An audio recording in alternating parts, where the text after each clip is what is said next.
All right, my brothers and sisters, let's continue. Let's continue on the Rastafari Church. You understand the true Rastafari Church, and we're speaking about the Rastafari Church in our society, the lineage of the Society of His Imperial Majesty. Ine, I, Ras Yadinos Tefari, Wendem Yadon, otherwise known as Ras Iodonis.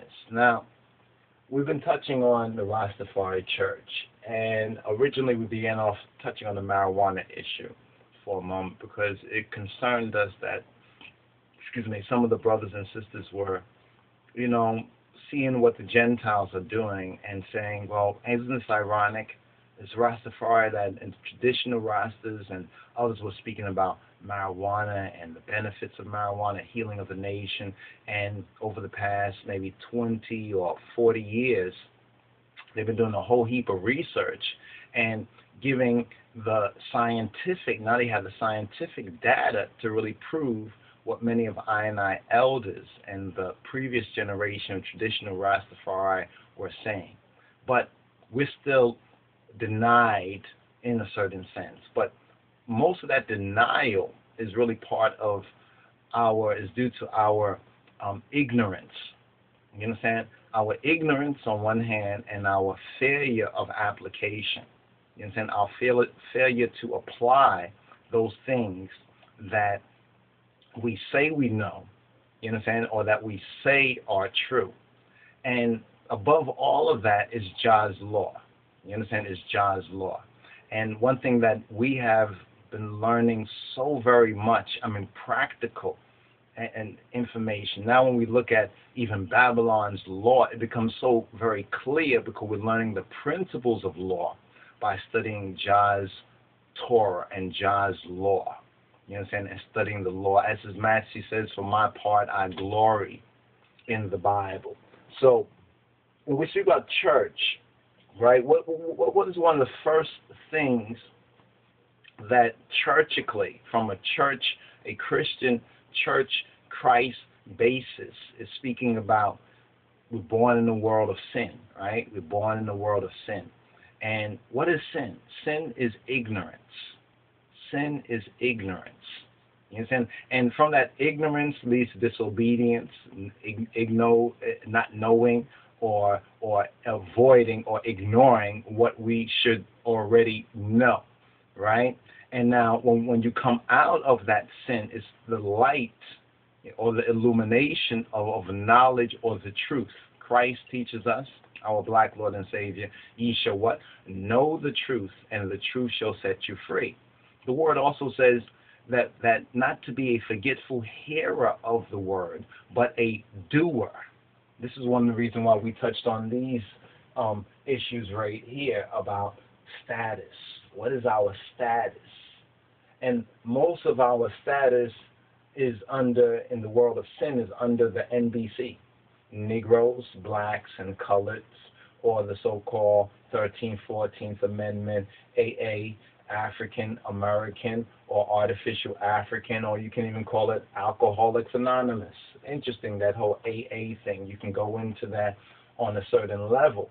Now, we have these false names, right? Because under status is name, right? Is name. What is your name? What's your nationality? What's your name and nationality? Now let's connect this with international law. Right? Let's connect this with international law. You've seen this document before, right? Have you seen this before? The Universal Declaration of Human Rights, right? Do you know what it says? What it says right here, right? Do you know what it says right here?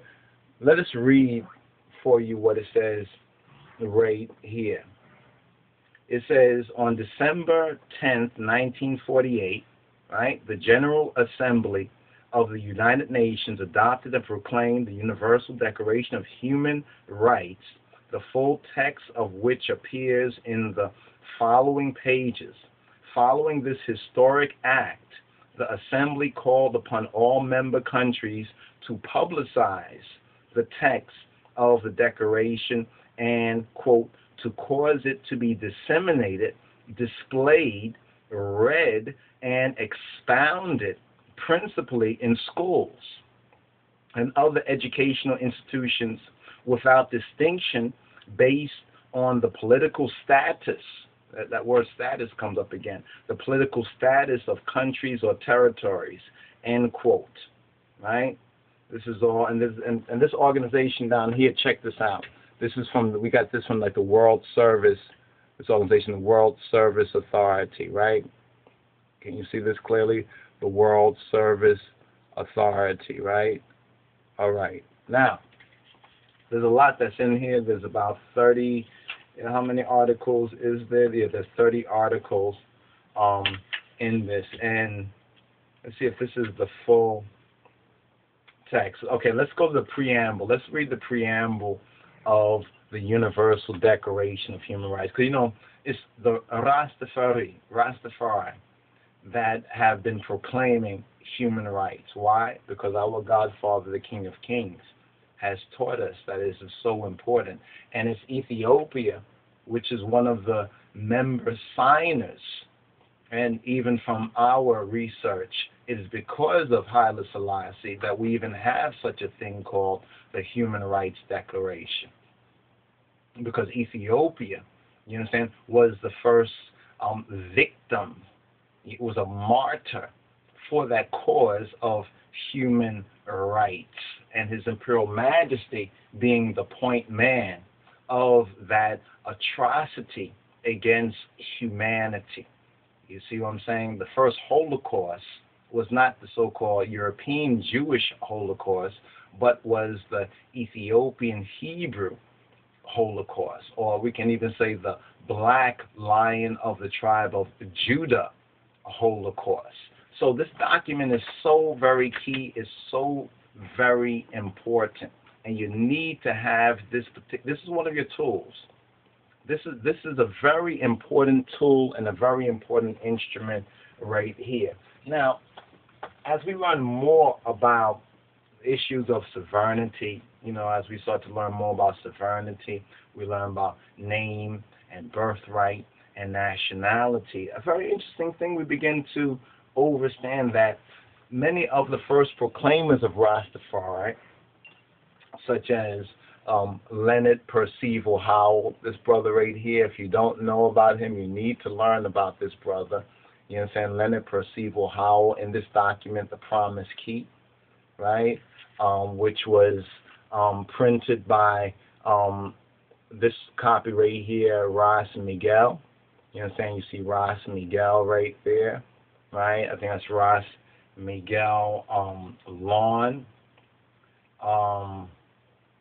and Brother Michael McDonald, chairman of the International Rastafari Advancement Seminary, or what's known as IRAS. This is from 1995. Now, this document right here is so very important. But as we begin to learn more, we recognize that many of our Rastafari elders were touching on these same issues far ahead of their time. They were speaking on name. They were speaking on birthright. They were speaking on nationality. They were speaking on matters of international law. You understand? International law. This is what made, these brothers, so dangerous, like Leonard Percival Howell. This is what made brothers like this so dangerous in his time. He was a martyr. You understand? He was a martyr. It's brothers like this that gave their lives so that many of us, you understand, would have the opportunity to speak and to act. So we need to know about them, you understand, and we need to study their writings and their documentation, you understand, and recognize how important it is and how actionable. You understand? How actionable. Not just, okay, this Rastafari wrote this, oh yes, this is wonderful from such and such a time, but there's more to it than just that. You understand? There's more to it than just that. Some folks can't understand this. Some people have they consider this to be nonsense. Certain ones who spoke about these particular documents, but yet they found it so important to put ones like Brother Howell Ganganguru Mara, to put him on trial. Like it says right here, it says this was just one of the several cases brought against Leonard Howell. He is the most persecuted Rastafarian to date, and throughout his trials, he never flinched from his principles that Rastafari is the living God. For a brother to stand and illuminate this divine doctrine in the 1930s, did you hear that? The 1930s is nothing short of being miraculous. To enunciate these principles now, and the author here is saying in 1996, draws unlimited and unenvious persecutions and tribulations. So one can imagine what it was like in the 1930s when the colonial murderers were at their zenith in suppressing and stultifying black anti-colonial sentiments. Their tactics range from subtle hostilities to open executions. Many Rastafarians were murdered. When the evidences was not strong enough to send our brothers and sisters to the general penitentiary, they would be sent to Bellevue Mental Hospital. One or the other, the twin prisons of Babylon. That was Babylon's original twin towers. Same strategy employed against Alexander Bedouin, who died at Bellevue in November of 1930. I mean, you really need to get a copy of this and study this, my brothers and sisters, to really understand the import of this. However, as the author here says, it repeats extensively parts of another book, which is the Royal Parchment Scroll for Black Supremacy. The main difference was the pointing to and emphasizing of King Rastafari as the living God. It was a literary guide for black supremacy. It laid down standards and principles which the early Rastafarians adhered to. And unfortunately, many of us who call and claim the name Rastafari in this time are ignorant of this. You understand? Are ignorant, because if we were wise to this, we would understand how important it is, this document, the Universal Declaration of Human Rights. So when we turn to an article like Article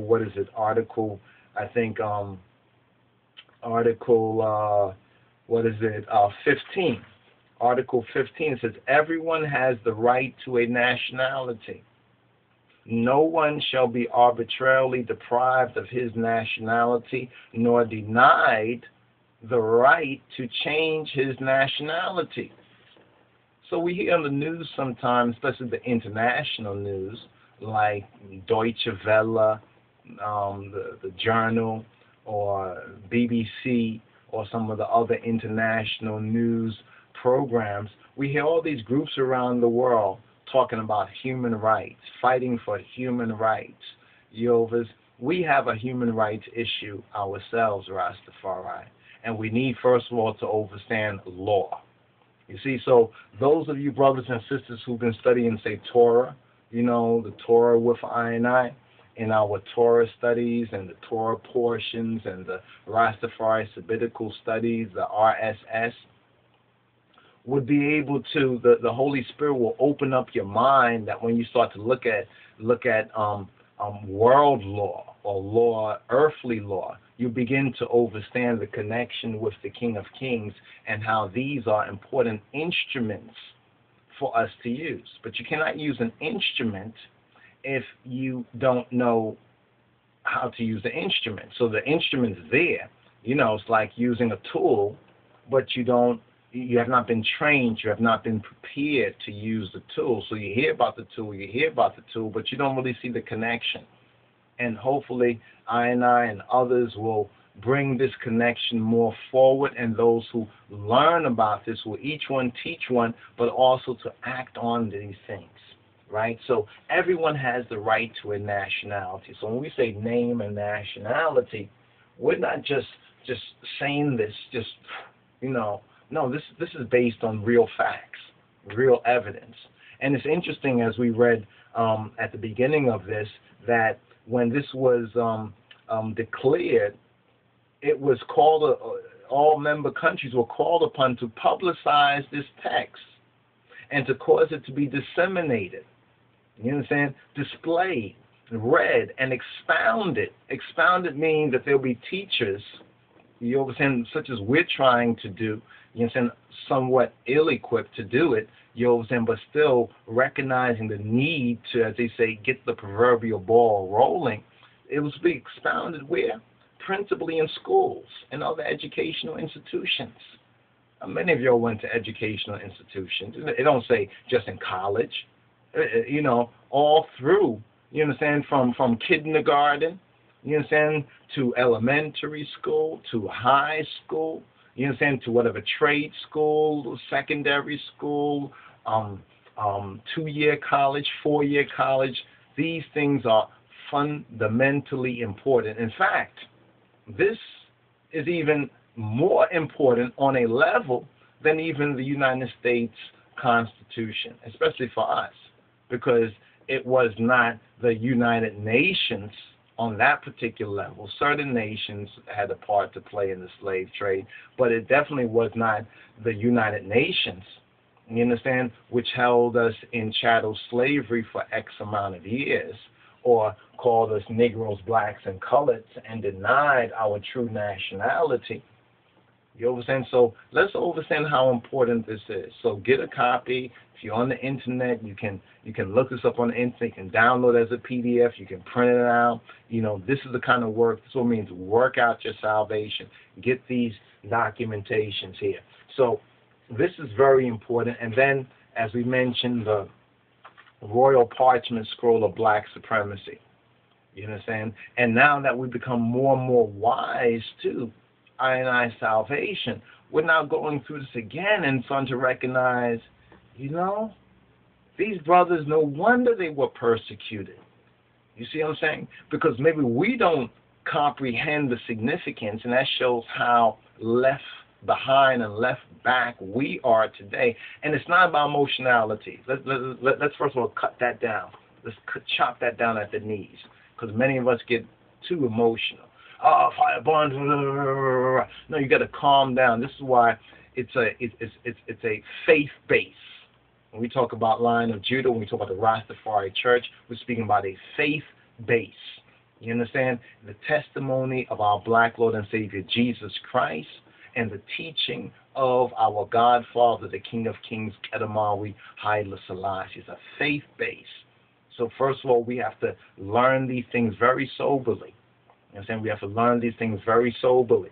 You know, if you can't control your marijuana smoking, if you bug out, and you need to put that down for a while. You know what I'm saying? You need to put that down in the ashtray for a while. Sit down with pen and paper.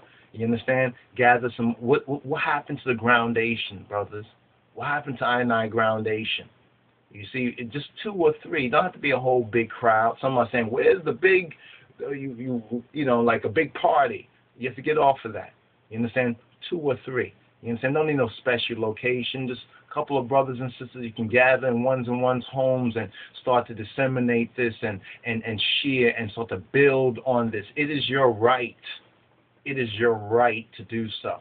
And if you don't exercise your right when you have the right, what you're going to do when you deny the right. You know, if they do these things when the tree is what? Is green, then what will they do when it's what? When it's dry. Yeshua himself said that while on the way to while carrying his cross. Let us recognize that. So we're going to make the connection between this, Jah willing, as we go forward. I just scroll to chapter 18. We're speaking about my rainbow circle throne, and it says right here, heaven is not guessing the eternal government business. You know, Jah, heaven is not guessing on what we should be about, what we should do. It's already been laid out for us. And it's whether we are in the covenant, whether we are living in the contract, you understand, in the covenant, in-laws, or whether we are outlaws. But how do we become in-laws to the God and Father of our black Lord and Savior, Jesus Christ? The Bible teaches us we have to be born again. We have to be born anew. Now, being born again, if we're born again, are we still Negroes? If we're born again, are we just anonymous blacks? You understand? If we're born again, are we just coloreds?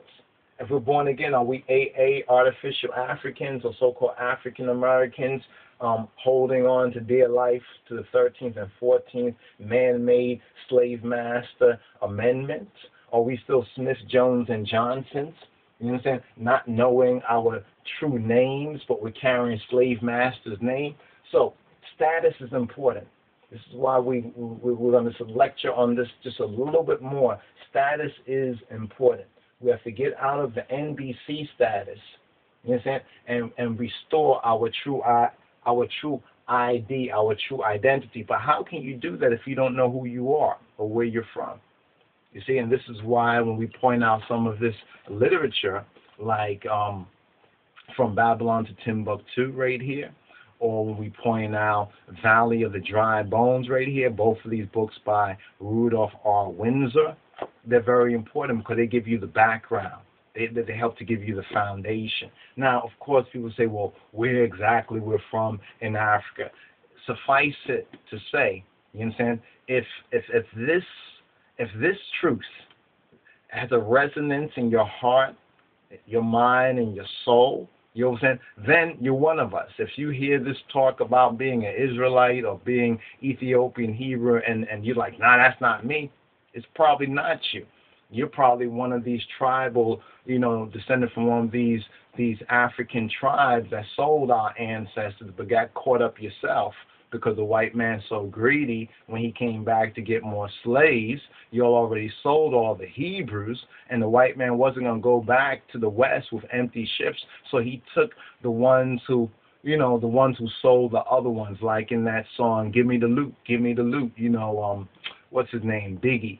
Biggie Smalls, give me the loot, give me the loot. I've been robbing these niggas with the same whip, a sense of slave ships with the same whip, some stuff like that. But he basically says it right there.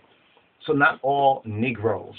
Let me clarify this, because a lot of folks might be thinking that we're saying that all black people in America are Israelites. I want you to hear me and hear me carefully. Not all Negroes, so-called blacks and coloreds in the Americas are Israelites. Or Beta Israel. You can see we're speaking to a certain people, as Christ says, I and I sheep hear I and I voice. You understand? Those people who are of it, they have a resonance to it. Just like not all black folks or all Ethiopians are Rastafari. You understand? Many are called, few are chosen. Many hear this message, many are frozen, but some choose to move to it. And these are the ones that we're speaking to mainly. The curious can be curious still. You understand? Now, with that being said, so these are some very, very important instruments right here. In fact, I begin to see a connection between these three documents right here. The Promise Key, the Parchment Scroll, the Black Supremacy. Let me let you get a close-up clip of that. Look at that beautiful picture right there. That basically shows you the real New World Order. There's the real New World Order, my brothers and sisters. You understand? That's only when we become in-laws. If we stay, if y'all want to stay outlaws, I can't tell you what's going to happen in the future to y'all. I can just tell you one thing. You understand? It's not going to be very pleasant. It's not going to be very pleasant because you would have heard the warning, but you would have failed to act on it. The trumpet blew, you understand, and you kept sleeping. You understand? You didn't want to wake up. You didn't want to, you said, yeah, that's true, but I'll do it later. You put it off all you want. You understand? Every day, them Babylonians, you understand, are making laws. Every day, watch C-SPAN. Watching your see, every day they're making laws. You know what I mean? Things are changing, in other words, what I'm trying to say. Things are changing every day. So you have to strike while the iron's hot, so to speak. This is also another book that's kind of important, a favorite of mine right here, The Protocols of the Learned Elders of Zion. Now, a lot of y'all would think it's just the white Jews talking. If you understand Jah's prophecy, Jah says he would have them, he would have them to do his will for his people. So, we'll get into that, but if you want to know our connection, opinion on that, check out a vid that we have out there. It's called African Zionism. African Zionism. You should find it, might be up on the YouTubes, the Google, or out there. You can go to our website, www.LOJ Society, click on the Doc Videos link, and you'll find it there. But you might be able to see it on one of the channels out there. Hopefully it's still out there, and the brothers and sisters who re-upload some of these videos, if you can re-upload that, get some more channels, upload some other videos. But that's one video that ones-and-ones got to check out so they can get a basic idea. Now, with that particular being said, because before this organization right here, the Ethiopian World Federation, can fulfill, fulfill its purpose, we have to get our heart and our minds right. And that's one of the reasons why this organization, has not been able to fulfill its purpose, because you got too many Negroes, blacks, and coloreds pretending, whether to be Rastas or whatever like that, pretending to be black people, but they're walking around in confusion. You understand? On one hand, they're saying they're Ethiopian, but they still don't have their name and nationality right. And they don't even understand the connection. They get offended. Why you get offended? Because say you walking around with a European name but calling yourself an African American. What kind of nonsense is that? That's just plain nonsense. You understand? Do the white slave master's family recognize you? Of course not. Silly Negroes. Holding on to traditions of Negroes, blacks, and coloreds will end you up nowhere. Because look, after 40 years, look where we're at. Look where the majority of the people are at. You got immigrants coming to the country, a couple of days and weeks ago, and they move well past you and me and others. Why? Why is this? Because they're not under any kind of, they can use 13th, 14th Amendment, they can use civil rights, you understand? But they're not limited to it. You understand? They're not limited to it. Now, I got some notes here. I don't know if I'm going to go through it in this particular vid right here, but let me give you a kind of an overview. So we spoke about the new name. You understand? We spoke about the new name, right? You understand? Name and nationality. We talked about the Negroes, blacks, and coloreds. Well, you see, Negro, blacks, and colored, that is called, legally speaking, by law, an artificial person. I are natural persons. You see, we are natural persons. I, Rasiadinos Teferi, the natural person, not an artificial person. The artificial person, we let that go long time ago. You understand? Legally, according to law. You understand? According to law. You know, we, being Hebrew, being a Hebrew is our racial identity. Now, some people think being Hebrew or being black is our race. In a certain level of connotative interpretation, not etymologically speaking, but connotatively speaking. You see, of the Negro, black, and colored, there's a slight exception for black.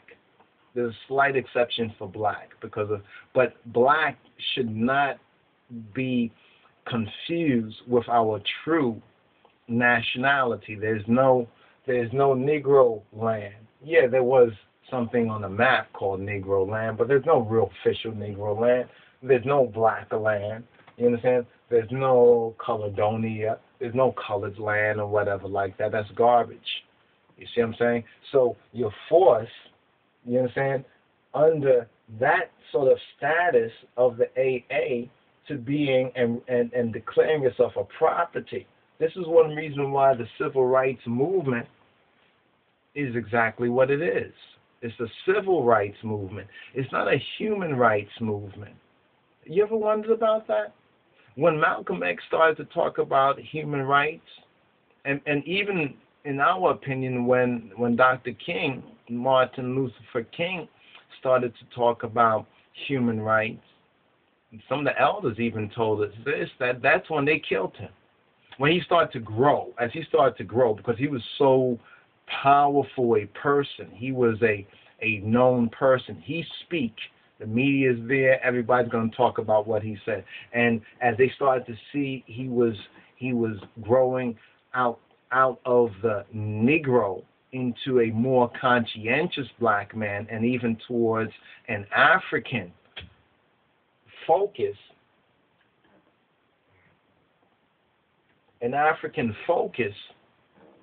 well, we all know the history of that. Now, Amos 9 and 7, it provides our nationhood context. Take notes. Amos 9 and 7.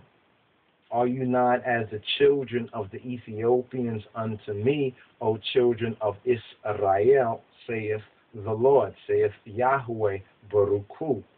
Now, Ethiopian equals Israel, generally speaking. There's an exception, because not all Ethiopians, right? Not all Ethiopians are in the covenant. How can we say this? It's like, we know there's many African Jews, African Hebrews, but not all Africans are Hebrews. You understand? So same is with Ethiopia. People who call themselves, there's a lot of people who call themselves Ethiopian, but they're not in the covenant Ethiopian. In other words, they're not Ethiopian Hebrews. So let us understand that. This is why you have Zephaniah 2 and 12, where it says, ye Ethiopians also shall be slain by my sword, because there are many Ethiopians who are careless, or who are anti-Hebrew. How do we know that? 1975. That creeping coup against Haile Selassie was to stop you and me from coming home and inheriting our inheritance. So they got the careless Ethiopians. You understand? They got these other tribalists. But generally speaking, the faithful Ethiopian, from God's perspective, is as Israel. You understand? This is why we have the Beta Israel as proof positive. This is why we have Haile Selassie as proof positive. This is why I is proof positive. Now, in that context, our nationality is Ethiopian, in context with Amos 9 and 7. Or we can say Afro Israel. Now, why do we say Afro Israel? We could say Afro-Shemitic. We could say Afro-Semitic. We could call our race Afro-Semites. Why? Because Hebrew is an Afro-Semite or Shemite language. Because Ge'ez or Ethiopic is an Afro-Shemite language. Because Amharic, the language of the King of Kings, in the Metzhaf Kedus, is an Afro-Shemite language. Go look it up. You will see a lot of folks don't really recognize that it would have been better if we call ourselves Afro. You notice back in the 60s, they were talking about Afro. People were thinking that Afro is just a hairstyle. No, my brothers and sisters, it's deeper than that. You understand? But many just didn't know what they didn't know. But Afro-Israel prophetically links with Ephraim, or Ethiopian Hebrew. Therefore, in this context, in United States legal parlance, we would be Ethiopian American, not so-called African American, because Africa is a continent. See, that's how they fool you. Africa is a continent. Now they're trying to fool people, trying to say, well, you know, some people come from this country, some people come from that country. That's a part of that little divide and conquer strategy. We already know, divide et impera. That's Latin for divide and conquer. Divide et and impera, and the Pax Romana, or the Roman peace, which means that you submit to the white supremacy, they'll leave you in peace. You don't, they'll seek to destroy you, enslave you, do the things that they have done historically. But step one, what is step one? Step one is to, first of all, reclaim right? As well as redefine our nationality. You understand?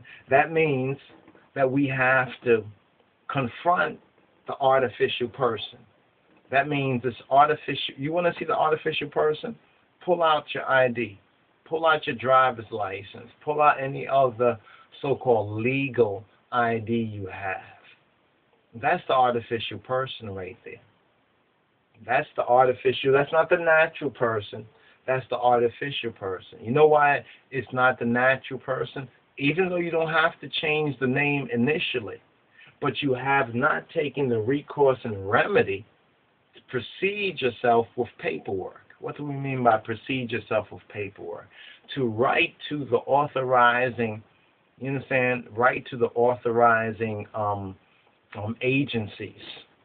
You know, you could write to your local congressman or woman. But first of all, you have to learn how to write. There's a certain language of writing. You know, the Moors, the mature Moors are very much, very much ahead of the game on this, the mature Moors. So we refer to like Brother Tariq Bey's vid and Anpu vid about ward of state. This is very, very important. This is the one reason why you see so many people getting their children taken away from them. You know, you're seeing a lot of the stuff that you're seeing, because under this artificial status, you are property of the federal government. You are property of the federal government. That's what emancipation did. Emancipation means that they freed you from the hand of slave master, but you were put under the federal government. This is why the civil rights campaigners, that's why they chose that particular argument. Many people say, well, how come they didn't go human rights? Because they're not on international ground. They're not on the international level. You see what I'm saying? They're not on the international level. You understand? Because what about name? What about nationality? What is their nationality? Negro? What is their nationality? Black? What is their nationality? Colored? What is their nationality? African American? Or Africa is not a nation. Africa is a continent. So you see that leaves the lost sheep in a black hole, legally speaking. And it kind of forced them right back under slave master, not directly, but indirectly through the federal government. You understand? Through the federal government. See, the federal government is really our tool when you come, when you come up to the level of sovereignty. It's kind of interesting looking at Obama and the whole Obama thing. And I mentioned this before to some in a recent discussion with a couple of brothers and sisters. It's an interesting thing for Obama, because you remember the whole thing about Obama's birthright, Obama's birth certificate. Remember they're talking about, Obama's not American and he wasn't born here, so and they're trying to say Obama's not like regular black. In a sense, they're correct. See, because Obama, in a sense, is his status, legally speaking, is even higher than the average white American status, if you understand. And it's well past the average so-called Negro, black, and colored standard. So when they were saying that Obama's not really, and we're not talking about Obama's policies or his issue on the gay thing or whatever like that, that's a whole other issue. We just want to recall your memory to the argument about Obama's is Obama really an American? Was he really born here? Is he eligible for president? So forth and so on. But what they really were saying is that Obama is not one of you emancipated Negroes. You really can't say Obama's a Negro. Yeah, you can say so in jest, but really that's all it is. You understand? He's not limited to this status. And even his name. Think about it. They said, well, Obama had another name, so forth and so on. So we see that the President of the United States, whether he talks about it publicly or not, you understand, he's a lawyer. Remember, Obama is a Harvard law professor, should we say, and a lawyer, but a Harvard law professor. So he knows about this. But I'm not saying he's forbidden to tell any of y'all, but you know, if we were wise, we would figure it out. And it's like I just got smart the other day when I sat back. I said, oh, that's why these crackers and dumb niggers are talking about, oh, Obama's really not American like y'all, so forth and so on. He's not really one of us. In other words, he's not under the federal government. You understand? In other words, he's not, in a sense, he's in law, not under law. You know what I'm saying? He is in law. He is moving in accordance with law, not under law like the average Negroes, blacks, and coloreds are. You know that Obama has like at least two names, Barry Soetoro, and then we know about Barack Obama. You know what I'm saying? So that means there must be some knowledge. You understand? And that's not a problem. People thought it was a problem. Oh, what is his real name? So forth. What's the birth certificate? Obviously, that didn't stop him. Why it didn't stop him? Why wasn't it as big a point as a lot of these anti-Obamanites think? Because it's not a legal, it doesn't have a foundation in international law, and doesn't really have no foundation in constitutional law. Yeah, they make you believe so. You know what I'm saying? Yeah, they make it. Basically, Obama is sovereign. You know what? He's a sovereign citizen. In other words, he's a natural person citizen, not an artificial person citizen like the average Negro, black, and colored, so forth and so on. Now, a lot of that, like first black president, that's kind of like a jest. He is, quote, black, end quote, but, they keep saying that he's Kenyan. He's Kenyan. You know that whole talk about Kenyan, of this nationality. He is in perfect tune with this right here. Unfortunately, the majority of us are not. So we're making a mute point about this instead of stopping for a moment and saying, wait, what's up with that? You see what I'm saying? Because in order to know what's up with that, you have to know the law. And most Negroes don't know the law. And that's kind of clearly evident and obvious by how they've been treated for the past 400 plus years. Now,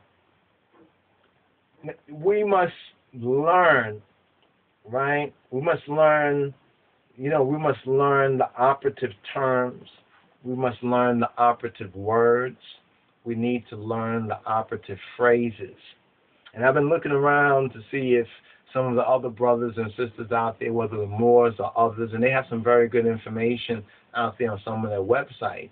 And although they would say their identity is Moorish, the difference is we're Ethiopian. But the basic principles of law that they're exercising are worthy for us all to know and to employ. In other words, you have to begin to study this. You understand? And begin to make a portfolio of this information, whether you're doing on your laptop, print out, some of the paperwork. You really need to get this documentation. You understand? You need to do this study of this for yourself, because as you begin to become acquainted with it, you might not understand everything that I'm speaking about right now, or some things you do, some things you don't. But once you get the basic principle, once you get like the spirit of the law, what's called the jurisprudence of the law, it'll become very, very clear. So, are we pretty clear with this right here? Are we pretty clear on this right here? I hope we are, right? Because first of all, see, it's belief, right? Belief, right? Yes, I said the word belief, but it's belief, we could say almost like trust in a sense, that leads to confidence, or belief leads to faith. Belief leads to amen. And then that faith, building up our faith, it leads to fruition. What is fruition?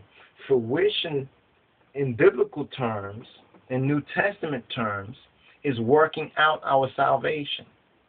And in working out our salvation, that means doing the things that we need to do to correct our status. You understand? To correct our status, name, and nationality. You understand? And this is the process of reclaiming our birthright. You understand? Reclaiming our birthright. Now, there's a couple of other notes right here, but I thought to go over this one more time. You know what I mean? Touching on the name change, correction of status, name, nationality, and birthright. These are not just words. You understand? I mean, these are terms that are contextual. They have a context, an active application to it. You see what I'm saying? And some folks will say, well, wow, how come they don't tell us this? They're not supposed to. The ones who are supposed to, perhaps, is your pastor, your preacher. If your pastor and preacher was preaching the full gospel, as they claim, they were the ones, because he says, ye shall do what? Know the truth, and the truth shall set you free. Well, it's kind of clear and obvious if we look at the world that we're living in and the condition that we're living in, that we might know some truth, but we don't know the truth because we're still not free of these. We still aren't free. Emancipation is not freedom. It is freeing you from one person's hand and placing you in somebody else's hand. So they freed us from individual slave master's hand, and now we've been placed under the federal government, but still in an artificial status. You see, so all of this is artificial status. So we first have to become clear with the artificial status, the artificiality of our present status, before we really can move forward in the true natural personhood, our birthright, as this declaration says. Once again, let me just, it says a lot of other things, but we're pointing to this particular one right here, and I would really advise ones to check this out for themselves, because here in Article 15, everyone has the right to a nationality. Everyone. Who determines that nationality? You understand? Who determines it? Is it the federal government? Is it the slave master? Is it the white man? Is it somebody else? Is it a federal agency? Is it a state agency? Is it somebody on the street? Who determines that? It's you. It's you who determine your nationality. No one shall be arbitrarily deprived of his nationality. Well, in a sense, that already happened, but this is 48. So this is recourse and remedy. So when our ancestors came over here, they basically did deprive them of their nationality. They wouldn't even want to call them American. You understand? No one shall be arbitrarily deprived of his nationality, nor denied the right to change his nationality. Wow. What a wonderful and an interesting thing this is. We actually have the right to change our nationality. When? Anytime you want to. Did you know that? Anytime you want to, you have the right to change your nationality. It's amazing, my brothers and sisters. They said if you want to hide something from somebody, just like put it in a book. You understand? Before we conclude this, I want to just go through this preamble right here. This preamble, right? I want to touch on this preamble, right? Share this with you before we close out of this segment here. It says, the Universal Declaration of Human Rights. Preamble. Whereas recognition of the inherent dignity and of the equal and inalienable rights of all members of the human family is the foundation of freedom, justice, and peace in the world. I got to opine on this for a moment. Did you just hear this right here? This is the first paragraph. It says, whereas recognition of the inherent dignity and of the equality and inalienable rights of all members of the human family, of all members, is the foundation of freedom, justice, and peace in the world. So if you look around in the world, if you ask, well, how come there's no freedom, justice, and peace? No justice, no peace. That's what you hear these NBCs running around. Every time there's some atrocity against an individual black man or woman or child, you hear them running around, no justice, no peace, we want our civil rights. They better start declaring that human rights. That's what it's about. You understand? Civil. Civil means that you're still limiting yourself to a system that according to their law, you're only 3/5 of what a European foreigner from Europe, an Anglo-American is. So, and in a sense, think about it. Because you're still Negro, black, and colored, maybe that's why the 3/5 is there. Think about it. That 3/5 is not there for anybody else. Somebody come from Germany or come from Japan or come from even an African country, you understand, is on a higher level legally because they have a nationality. They're not a Negro, black, color, AA, 13th, 14th Amendment, Smith, Jones, and Johnson. They got a nationality, and you don't. And you don't because you don't want to declare it. You understand? You don't want to stand up. You don't want to do the work. You don't want to work out your salvation. Therefore, freedom, justice, and peace is denied to many, and many of us because of that fact. But let me just go on. It says, whereas, and this I thought this was important.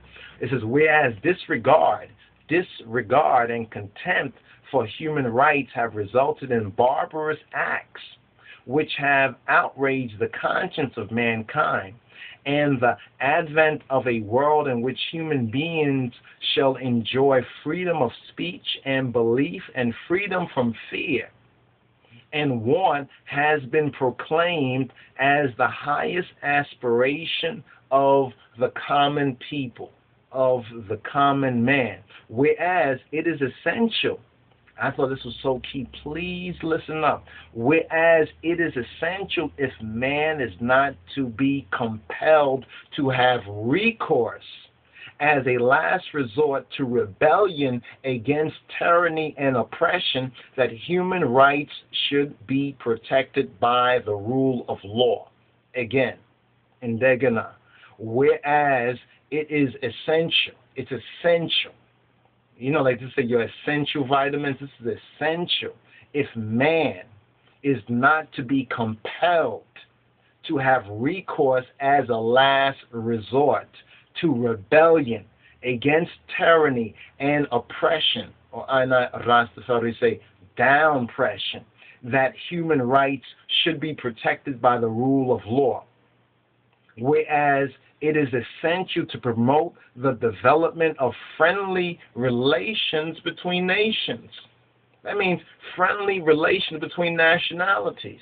But you see, Negroes, blacks, and coloreds are artificial Africans. They don't have, or artificial Americans, AAs. They don't have a true nationality. Think about that. Because they're under artificial status, whereas the peoples of the United Nations have in the Charter reaffirmed their faith. You hear that word? They reaffirmed their faith in fundamental human rights, in the dignity and worth of the human person, and in the equal rights of men and women, and have determined to promote social progress and better standards of life in larger freedom. Whereas member states have pledged themselves to achieve, in cooperation with the United Nations, the promotion of universal respect for and observance of human rights and fundamental freedoms. Whereas a common understanding of these rights and freedoms is of the greatest importance for the full realization of this pledge. Now, therefore, the General Assembly proclaims this Universal Declaration of Human Rights as a common standard of achievement for all peoples and all nations, to the end that every individual and every organ of society, keeping this declaration constantly in mind, shall strive by teaching and education to promote respect for these rights and freedoms, and by progressive measures, national and international, to secure their universal and effective recognition and observance, both among the peoples of the member states themselves and among the peoples of territories under their jurisdiction. This is what His Imperial Majesty was speaking about, brothers and sisters. You see, and it's the real shame is that for almost 30 to 40 years, amongst those of I who really should have been about this, we have not been about this. You understand? As we should have been. Most of us didn't even know about this. How many of you all knew what's really in here and how really important it is? Those of you as a Rastafari, just do your own search of how many times His Majesty is referring to such things as human rights. Look up what His Majesty says on this human rights. That's a charge to us. Yes, these are words. You understand? Yet it's a charter. It's a covenant, so to speak. And if we fail, you understand, to keep it in mind, to do our best to teach it, to promote it, then when our freedoms, our rights, our peace is taken away from us, who is to blame? Jehovah's. My brothers and sisters, I will, by God's will, we'll continue with this reasoning. We're going to pause for the cause. We're going to pause for the cause. And I hope and pray that you have learned something and hopefully been inspired by this reasoning, this groundation, to learn more about this, to get active, you understand, get actively involved in this as well. So brothers and sisters, once again, Shalom, Rastafari. For more, www.lojsociety.org. You can link I with the contact information. I know do I best to link forward, to communicate.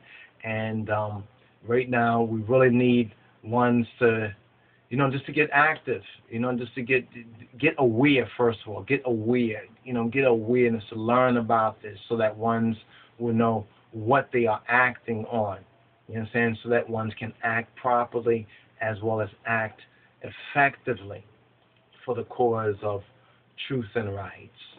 So once again, Salam Tanat, Tina Yistalin, and may the God and Father of our Black Lord and Savior Jesus Christ keep you all in perfect peace as you keep your minds and your hearts stayed on the King of Kings, His Christ, the Word, and the Brotherhood. Shalom, Rastafari.